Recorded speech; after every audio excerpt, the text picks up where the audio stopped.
You've all probably heard the many stories about the broken mechanics of the Generation 1 Pokemon games, but today I'm going to show you something seriously shocking.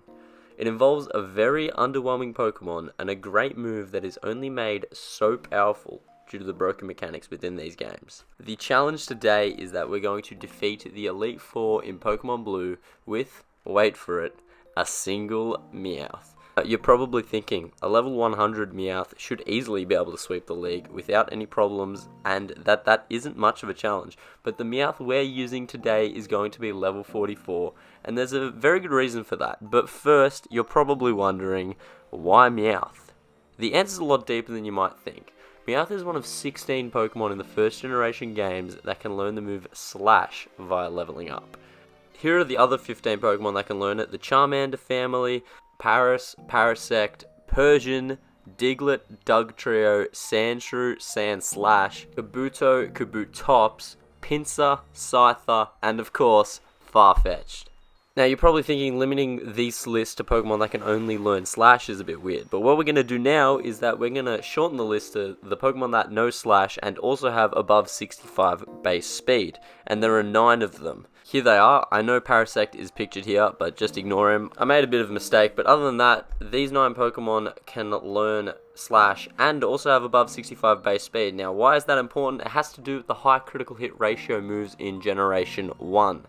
Now, there are 4 of these moves in Gen 1, and they are Razor Leaf, Crabhammer, Slash, of course, and Karate Chop. Here are their base powers. As you can see, Karate Chop is the weakest and Crabhammer is the strongest. Now, the way critical hits are calculated, there is a quite simple formula, and it is simplified down to the critical hit chance equals the base speed of the user divided by 512. Now, let's say we have an example of an Electrode, which has the highest base speed in the game with 140.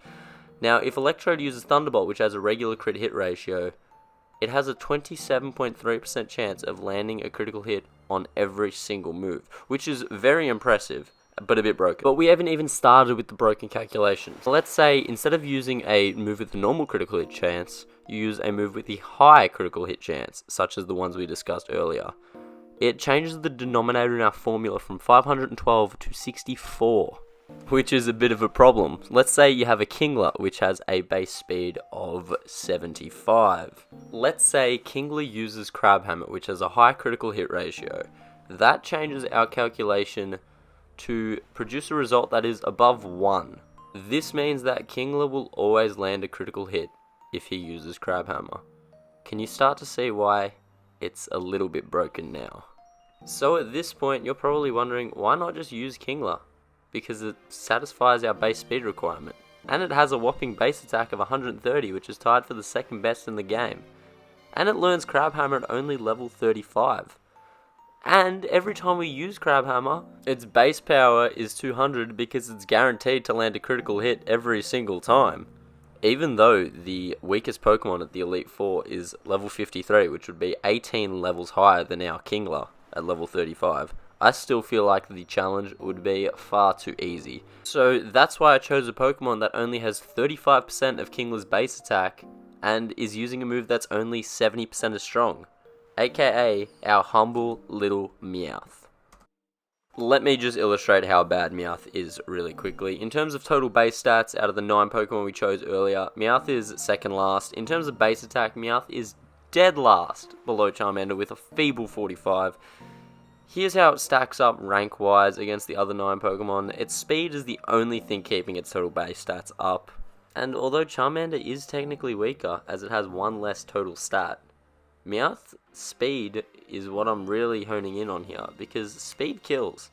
Being able to attack first is going to be a huge asset for us. And with that in mind, here is our Meowth moveset.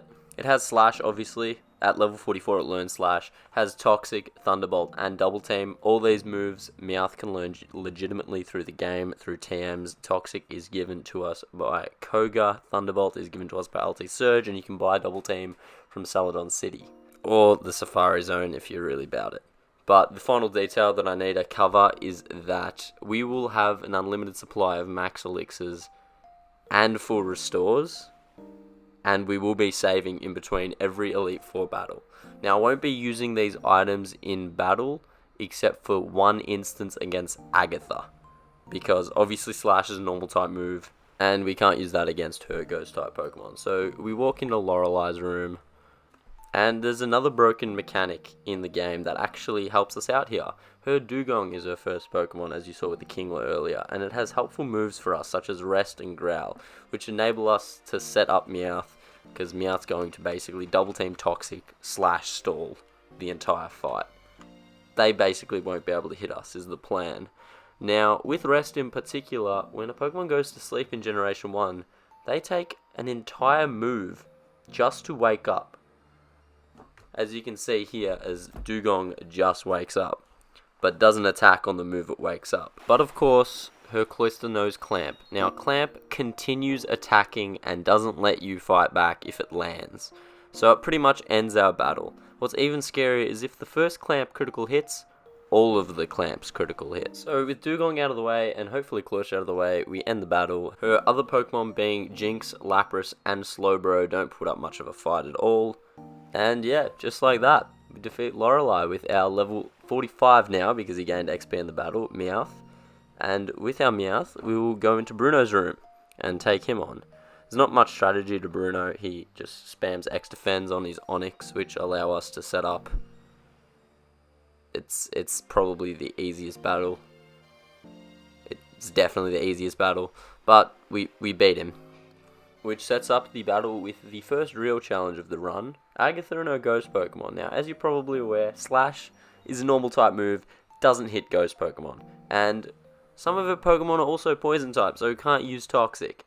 And to make it even more difficult, her Golbat just happens to know Haze, which removes all of the double teams that we set up, and pretty much resets the battle. So it's a bit difficult, and it is where we use the only item in battle, which is the Max Elixir, because the only move that we can really use is Thunderbolt to attack these 5 Pokemon. And Thunderbolt only has 15 power points, so I think you guys, I didn't want to use an item in battle, but it's fair enough. And on our 5th attempt, Agatha and her Gengars and co eventually fall to our now level 48 Meowth, which leaves 2 left. It leaves Lance and it leaves the rival, who I called Gary in game. Now we actually get really lucky with Lance, because Lance's first 3 Pokemon, the Gyarados that he opens with and the 2 Dragonairs that follow, all know Dragon Rage, which does a set 40 damage, which actually allows us, if he does get a hit in on our 6 double team setup, it won't knock us out. So Lance wasn't that difficult of a battle. We beat him within 6 attempts. I want to say it may have been 5, but here's the entire battle sped up of us defeating Lance. We got very lucky with that Aerodactyl hit. I couldn't believe it. And Dragonite just kind of used agility the whole time. So we're feeling pretty good about ourselves. You know, our Meowth is now level 50. It's grown 6 levels by just defeating the league by itself, and the rival awaits us, and the championship is just 1 battle away, which is amazing. Now, with the rival, his first Pokemon is Pidgeot, and it tends to use Sky Attack as its first move, which is a good and a bad thing, because Sky Attack takes a turn to charge up, which actually, I ended up doing the numbers for this because I was interested, and I'll take you through it. So basically, the probability of a move landing in Generation 1 is P equals M times A times 1 minus E, and the variables are the probability the move will hit, the accuracy of the move used, the accuracy of the attacking Pokemon, and the evade of the defensive Pokemon. Now, in regards to Sky Attack has a 90% accuracy. Pidgeot's accuracy has not been altered by a move like Sand Attack, and we have a stage of Double Team. So we input these variables into the equation, and it will give us the probability of Sky Attack landing, which is 59.31%. Inverse that, and we have a 40% chance of not being hit by it. But as you can see, it also knew Mirror Move, so it was a bit annoying if we used Toxic and it Mirror Move Toxic, because our battle pretty much ended. But the rest of the Pokemon were a bit of a piece of cake once we got past Pidgeot, which actually seems to be a very coherent theme in this run.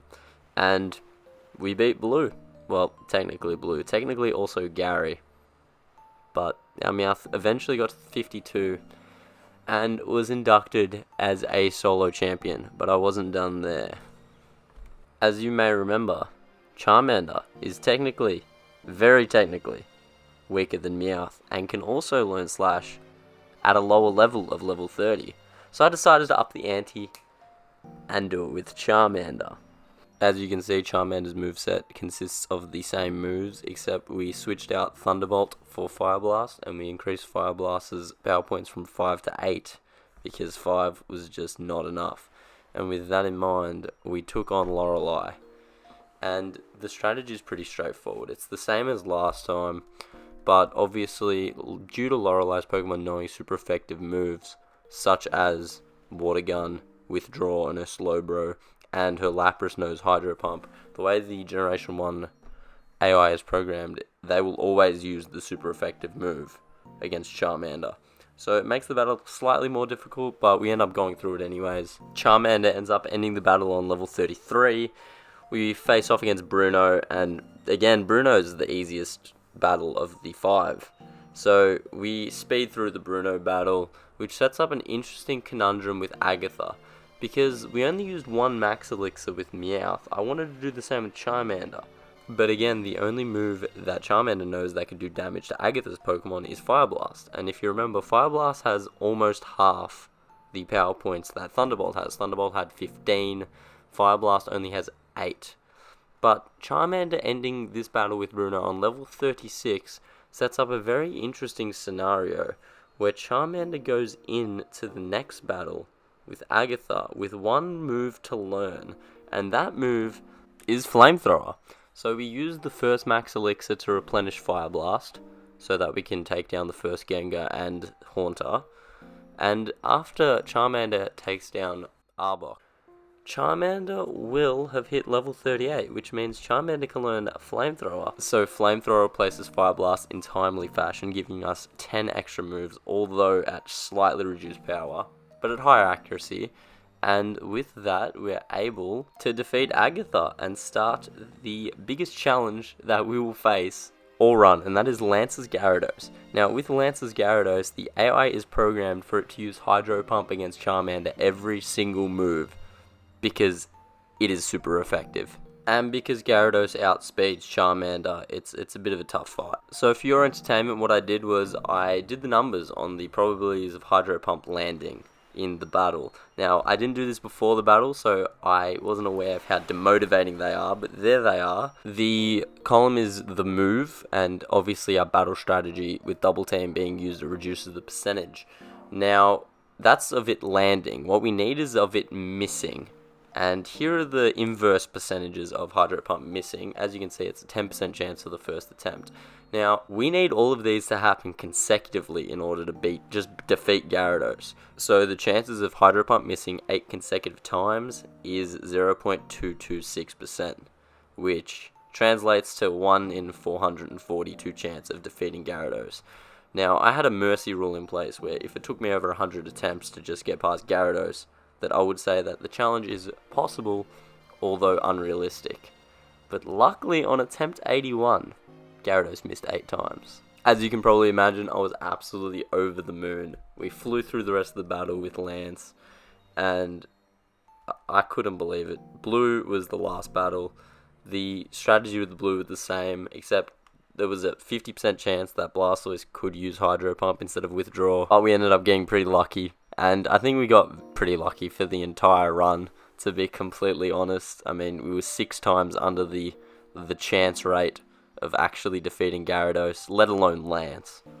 So, we defeated the rival, and our now level 44 Charmander, which poetically just had to be the level Meowth started on, is also a solo champion. Thank you guys so much for watching. If you liked the video, if you thought the challenges were cool, let me know in the comments. Thank you so much for the support. If you have a challenge that you want me to do that's strangely obscure, leave them in the comments below, and I got a lot of free time. I'm probably gonna do it. Until next time, have a great day.